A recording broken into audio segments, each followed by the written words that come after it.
Haven't made a video in a while. I've been doing lots of stuff. I just haven't got around to uploading. Sorry about that. So I thought I'd do a quick one. I'm listening on 20 over there, but I'm recapping this board. So this is out of the 101.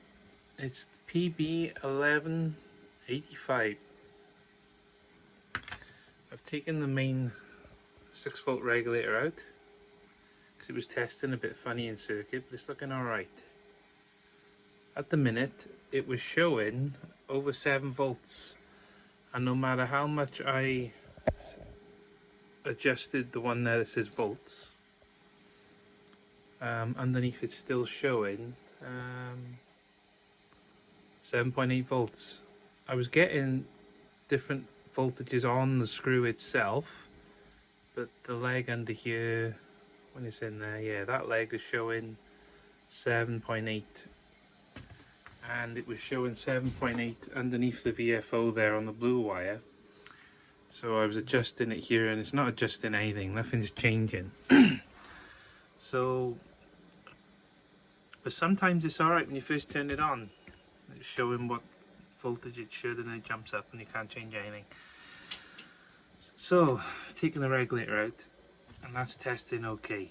So you've got, let's have a look, base, emitter, collector. So between base and emitter, put the red on base, black on emitter. I've got like a diode showing, swap it round, nothing. Base and collector, diode mode, it's showing like a diode, 0.7, switch around, nothing. And I can't remember what's between those other two. Let's have a look. I'm trying not to make this one too long, I just want to put a little something up. And I won't be able to do this. No, I'm not going to be able to do that. Forget that. But something else I wanted to mention was my solder sucker was playing up. And there's a little metal bar that goes between here all the way up the heating element, and it was blocked. So the sucker wasn't flying back like it should.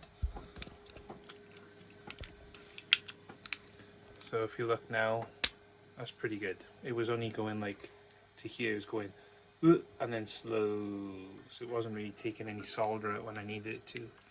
But that's flying again now. So I've been taking these caps out and upgrading them. Crazy how small the modern ones are. It's just crazy. So 2 more to do, and I'll put the transistor back in over there and see what I've got. This has been playing up to the marker. It gives a 1 kHz tone, and you can adjust it there. That adjuster's not doing nothing, and sometimes when I tap this, it clears up. So I'm going to resolder it because it comes and goes and it gets stronger, and it's all playing up. New caps in here might fix it. I might find a dry joint while I'm doing it. I don't know, but I'll tell you what I will do for you. I mean, this has been a bit of a useless one really, but maybe if you've got one of these that's playing up, you pop this out, you can clean this out, and then just at the end there's a bit of rubber and a metal tube running through. You can pull that tube out when it's cold. And what I did was I got some speaker wire, and I just rotated it through and a load of dust came out. That's what this is. That dust there kind of broke it down. It was still kind of dusty, about a bin that. But anyway, the solder sucker was happy then. This one needs a new tip. That one's playing up. I need a new tip. I'll order that.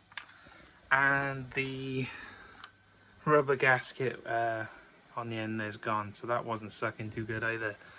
But the electric ones, so, you know, this is heating up the element, and it's really good when it's working, and it cleans them out nice. Oh yeah, well those 3 were done with it. That's pretty good, and the component just falls through. It does a tidy job. Tidy job. Got some new flux. This off my friend Wayne around the corner. Moon Man. He ordered this for me, and yeah, it's been a bit tidier to work with than what I was using. This kind of leaves like a wax everywhere. And I got this other one, and this one's really messy and toxic, and it's just kind of brown, and never liked that one, so happy with that one. There you go.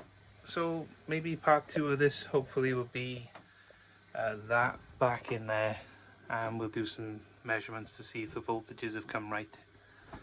Okay, cheers.